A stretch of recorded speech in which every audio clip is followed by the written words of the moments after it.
मुटकी में तुम्हारे बिना नहीं रह पाऊंगा। आप चिंता मत करो, मैं सुबह दोनों बेटों से बात करूंगी। अभी आप सो जाइए, सुबह देखेंगे। अरे अम्मा आ गई आप? अरे अम्मा आप बार बार दरवाजे की तरफ क्यों देख रही हो? और आपने क्या निर्णय लिया है? अम्मा एक काम करो, बाबूजी के सामान पैक कर दो। हाँ अम्मा, हम उन्हें साथ ले जाएंगे अपनी। और 2 दिन बाद 1 तारीख है तो आधी पेंशन के पैसे भी लेने आ जाऊंगा। आइए वकील साहब, मैं आप ही का इंतजार कर रही थी। अम्मा वकील साहब को घर पे क्यों बुलाया है? बेटा ये सब बातें अब वकील साहब ही समझाएंगे तुम्हें। जिस घर में तुम लोग रहते हो ये सब तुम्हारी माँ के नाम पर है और तुम्हारी माँ बाबूजी की इच्छा है कि तो उनके बेटे इस घर को खाली कर दे। अब सविता जी आप लोगों के साथ नहीं रहना चाहती। अम्मा क्या तुम पागल हो गई हो? अपने बेटे बहुओं को घर से बाहर निकालना चाहती हो? लगता है बुढ़िया बुढ़ापे में सटे आ गई है, जो हम लोगों को घर से बाहर निकालने की बात कर रही है। अम्मा एक बार वकील को बुलाने से पहले हम लोगों से पूछ तो लेती। तुम दोनों की हिम्मत कैसे हुई हम दोनों पति पत्नी को अलग करने की?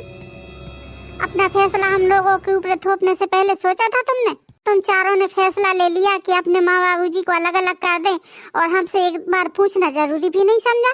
आज तुम दोनों बेटों के लिए अपने बूढ़े माँ बाप बोझ बन रहे हैं। मुझे एक औलाद के साथ नहीं रहना और तुम लोग भी जानते हो ये घर सिर्फ मेरा है। मैंने इस घर को बनवाने के लिए अपने पति के फंड के सारे पैसे दिए थे। और हाँ बेटा विवेक, तुम्हारे बिजनेस में हमने जो पैसे लगाए थे वहाँ पे सूद समेत वापस कर देना। अब तुम दोनों को हम अपनी फूटी कौड़ी भी नहीं देंगे। अम्मा तुम अपने बेटों के साथ ऐसा कैसे कर सकती हो? उन दिए हुए पैसों को सूद समेत कैसे वापस ले सकती हो? क्यों बेटा, क्यों नहीं ले सकती? जब तुम दोनों को सब कुछ देने के बाद भी तुम अपने बाप को अस्पताल तक नहीं ले जा सकते। तुम लोग हम लोगों पर 1000 रुपए खर्च नहीं कर सकते तो हम लोग अपने लाखों रुपए तुम पर क्यों लुटाएं?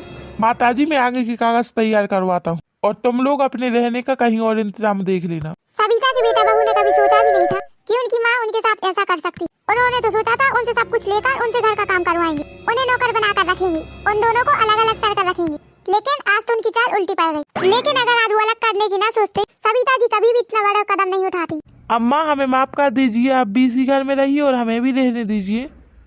हम आपको कहीं जाने के लिए नहीं कहेंगे और कभी भी कुछ भी काम नहीं करवाएंगे। हाँ माँ जी, आगे से मैं भी आप लोगों से कुछ काम नहीं करवाऊंगी। आपको समय से खाना, नाश्ता, पानी, दवाई सब कुछ दूंगी। लेकिन आप लोग हम लोगों को घर से बाहर मत निकालिए।